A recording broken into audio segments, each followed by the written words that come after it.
Jumanji was one of those films which was part of my childhood.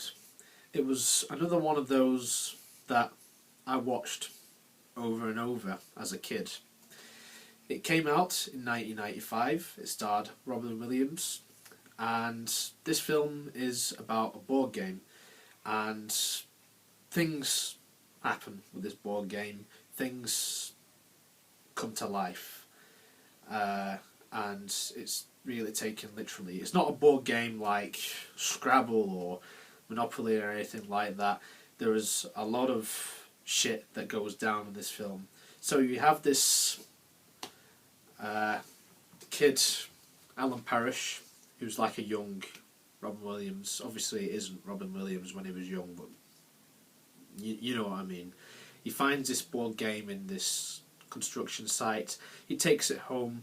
He plays it with his sort of friends slash girlfriend, I guess. I mean, when they're kids, it doesn't really matter. But anyway, it's sort of it's love interest in this film, and they end up together later on anyway. Spoiler alert, but I'm sure you've watched the film, otherwise you wouldn't be watching this review. But if you haven't, I'd say give it a watch, because it is quite an entertaining film.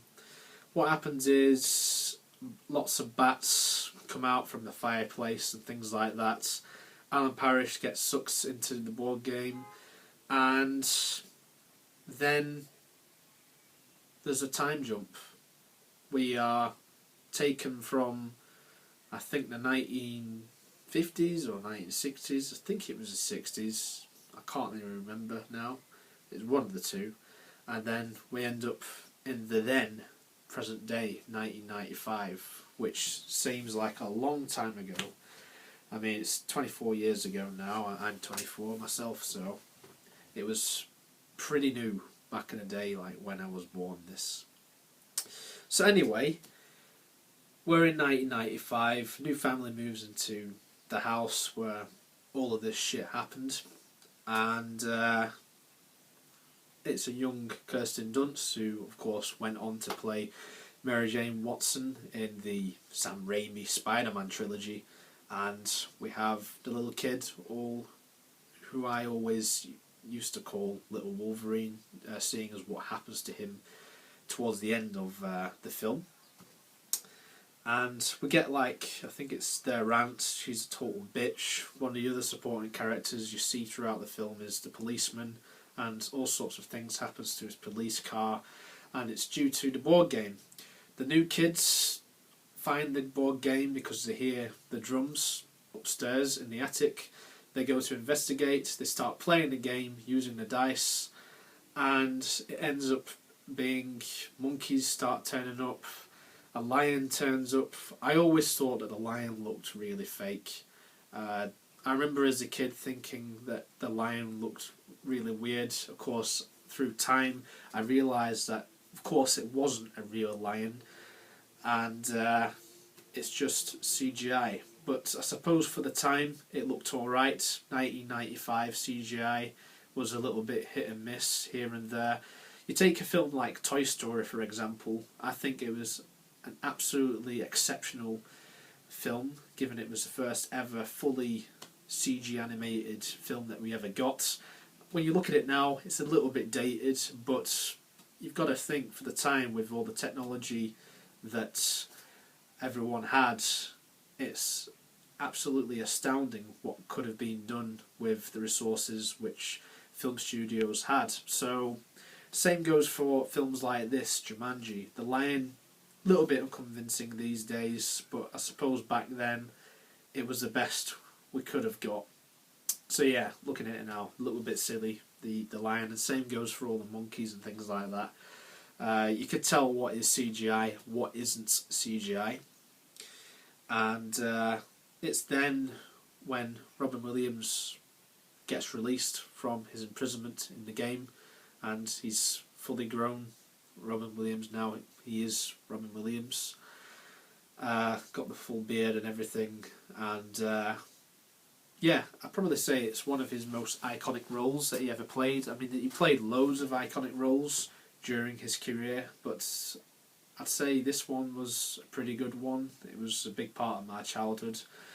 And then he gets back in contact with the girl who he used to see as a kid, Sarah Whittle, and the reason he does that because all four of them need to carry on with the game, otherwise the game doesn't get finished. If it's someone's move, they have to take that turn.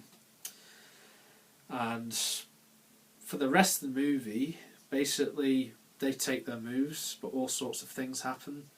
A hunter turns up and he tries to kill Robin Williams, and the hunter's played by the same actor who also played his father in earlier on in the film when Alan Parrish was a kid.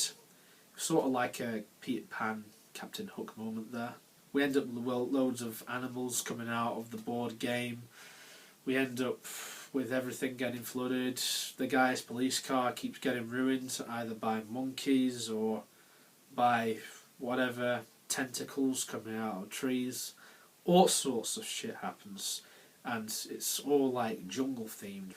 Obviously at the very end of the film, Robin Williams takes the final move. He ends up getting to the end of the board, everything finishes, and then everything disappears, and then it ends up being back in earlier on in the film in the 1960s or 50s, I can't remember.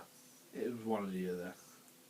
Everything which happened in 1995 gets undone, and then it's as if nothing happened, but Alan Parrish and Sarah know everything that happened. They retain all the memories which they had when they were adults.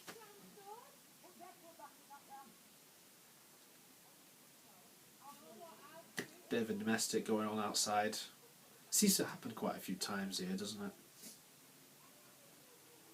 Near the beginning of the film, Alan fell out with his dad over going to some private school. He didn't really go, which is totally understandable, and he regrets that for the rest of his life. When he was in the jungle, he never got to see his dad ever again. When he came out, his dad passed away because he was heartbroken. He thought that Alan Parrish ran away, all sorts of things. So I guess once he's out of the board game, it's his chance to sort of make up with his father, because, as I said, everything gets undone and everyone lives happily ever after, because at the end of the day it's one of those films, it's a family film. We end up going back to the present at the end of the film where everything is alright again. They're all having a party at Christmas time, celebrating Christmas, and then the kids turn up. Of course the kids don't know who Alan or Sarah are. But yeah, it's a really fun film, and at the very end of the film, the board game ends up on the beach because Alan and Sarah threw it into a river, and it's ended up somewhere near a beach. Why is anyone's guess? And it sets up a sequel, which we didn't really get until many years later. And I was always against a sequel for this film. So when they did make a sequel, especially after the untimely passing of Robin Williams, I didn't really know what to think. So I will talk more about the sequel in an upcoming video, so stay tuned for that. But as for now, I'm going to rate this film.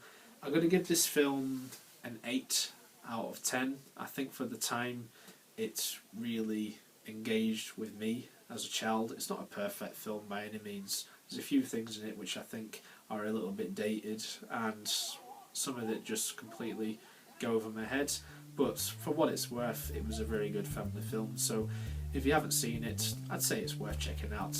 Thank you very much for watching, guys. I hope you enjoyed this movie review of Jumanji, and stay tuned for my review of Jumanji: Welcome to the Jungle.